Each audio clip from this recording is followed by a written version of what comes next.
தமிழகத்தில் நடைபெற்ற உண்மை செய்தியே மேத ஆளுநருடைய இடம்பெறுங்க. நான் படிக்கின்ற பொழுது நீங்க செய்த தவறை சரி என்று நான் படிக்க மாட்டேன், வாசிக்க மாட்டேங்கிற. இதுதான் பிரச்சனை.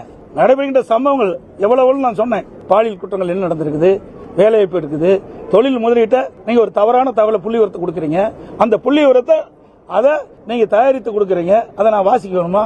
இதை திருத்தி கொடுன்னு தான் சொல்றேன், வாசிக்கன்னு சொல்லல. தமிழகத்தில் இருக்கின்ற உண்மை நிலையை நீங்க அமைச்சரவையில் அதை வச்சு ஒத்தவடை கொடுங்க, நான் அதை நான் வாசிக்கிறேன்.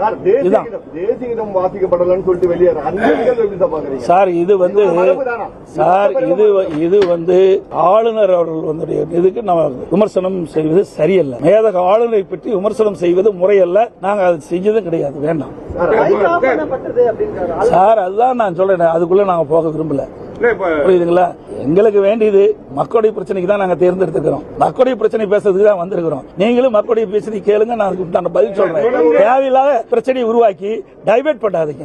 ஏன்னா மக்களுக்கு என்ன செய்தி போய் சேரணுமோ அது உண்மையான செய்தி போய் சேரட்டும்.